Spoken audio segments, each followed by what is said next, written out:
చేసుకుని మా పార్టీ పనిచేస్తుంది. సాధారణ అధ్యక్షులు అంటే జాతీయ అధ్యక్షులు, రాష్ట్ర అధ్యక్షులు, జిల్లా అధ్యక్షులు, బూత్ అధ్యక్షులు. సో నేను గనక బూత్కి వెళ్ళాను అనుకోండి, నేను మధ్య కుర్చీలో నేను కూర్చోను. మధ్య కుర్చీలో కూర్చోవలసినటువంటి వారెవరు? బూత్ అధ్యక్షుడు.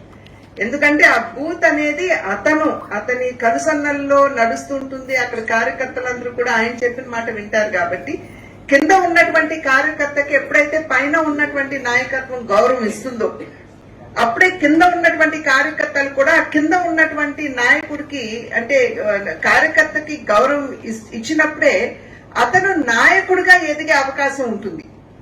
కనుక ఆ రకమైనటువంటి క్రమశిక్షణని చాలా పటిష్టంగా భారతీయ జనతా పార్టీ అనుసరిస్తుంది.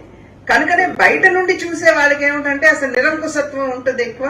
ఎవరు కూడా ఇక్కడ ఒక నాయకుడు ఉంటారు, ఇంకెవరు ఉంటారు అని చెప్పి అనుకుంటారు. అదే మేము క్లోజ్ డోర్ మీటింగ్ జరిగినప్పుడు అది మోడీ గారు అయినా సరే మా యొక్క అభిప్రాయం, వ్యక్తిగత అభిప్రాయం ఉన్నట్లయితే వారికి ఖచ్చితంగా మేము తెలియజేస్తాం.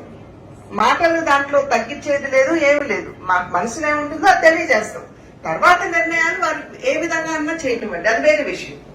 కనుక ప్రజాస్వామ్యం లేదు అని భావించే వారికి దయ ఉంచి పెద్ద పెట్టిన ఇక్కడ ప్రజాస్వామ్యం అనేది భారతీయ జనతా పార్టీలో ఉంటుంది అనే విషయం మీ అందరికీ తెలియజేస్తున్నాను.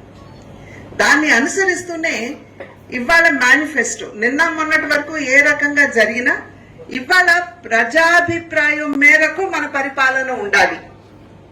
ప్రజాహితానికి పెద్దపీట వేస్తూ మన పరిపాలన ఉండాలి.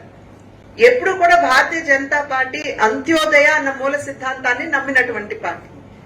అంటే సమాజంలో అట్టడుగున సంక్షేమానికి దూరంగా ఉన్నటువంటి వారికి సంక్షేమాన్ని అందిస్తూ, వారికి రక్షణ కల్పిస్తూ, వారిని ప్రగతి పదంలో నడిపిస్తూ తద్వారా భారతదేశ సర్వతోముఖాభివృద్ధిని సాధించాలి.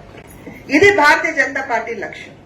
కనుకనే నరేంద్ర మోడీ గారు మొట్టమొదటిసారి ఆయన ప్రధాని అయినప్పుడు నేను ప్రధాన సేవకుణ్ణి అని చెప్పుకోవడం మాత్రమే కాకుండా, నేను పేదరికంలో పుట్టాను, పేదరికాన్ని అతి చేరువుగా చూశాను, పేదరికాన్ని అనుభవించినటువంటి వాడిని, కనుక పేదవాడిని నేను కేంద్ర బిందువు చేసుకుని నా కార్యక్రమాలు, పథకాలు అన్ని ఉంటాయని చెప్పి నరేంద్ర మోడీ గారు చెప్పారు. ఈ 10 సంవత్సరాల కాలంలో మీరు ఒక్కసారి వెనుదిరిగి చూశారనుకోండి, ఏ కార్యక్రమం అయినా కానివ్వండి, జన్ధన్ యోజన తీసుకొచ్చారు, జీవన్ జ్యోతి యోజన అన్నారు, జీవన్ సురక్షిత్ యోజన అన్నారు, అటల్ పెన్షన్ యోజన అన్నారు, సుకన్య సమృద్ధి యోజన అన్నారు, బేటీ బచావ్ బేటీ పడావో అన్నారు, మాతృత్వ వందన యోజన అన్నారు, సురక్షిత్ యోజన అని అన్నారు, ఇంద్రధనుష్ యోజన అని అన్నారు. ఈ రకంగా చెప్పుకుని పోతూ ఉంటే అనేక కార్యక్రమాలు, ఏ కార్యక్రమం అన్నా సరే మీరు వెబ్సైట్ నుండి డౌన్లోడ్ చేసుకుని ఒక్కసారి దాన్ని క్షుణ్ణంగా పరిశీలించినట్లయితే ఖచ్చితంగా ఇది దేశంలో ఉన్నటువంటి పేదవాడికి సంక్షేమాన్ని అందించాలనేటువంటి తలంపు. అంతేగాని ధనికులకి సేవ చేయాలి అని ఏ విధంగా విపక్ష పార్టీలు చెప్తున్నాయో ఆలోచన లేదండి. ఏమనంటారు? అడానీని కొమ్ము కాస్తున్నారు అని అంటారు.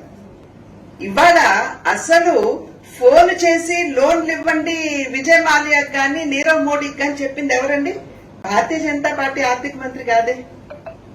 అప్పుడు కాంగ్రెస్ పార్టీలో ఉన్నటువంటి ఆర్థిక మంత్రి ఫోన్ చేసి బ్యాంకుల వాళ్ళతోటి మీరు ఇవ్వండి లోన్లు అంటే వారు విరివిగా ఇచ్చేశారు. అట్లా ఇచ్చినటువంటి లోన్ల భారం అంతా కూడా బ్యాంక్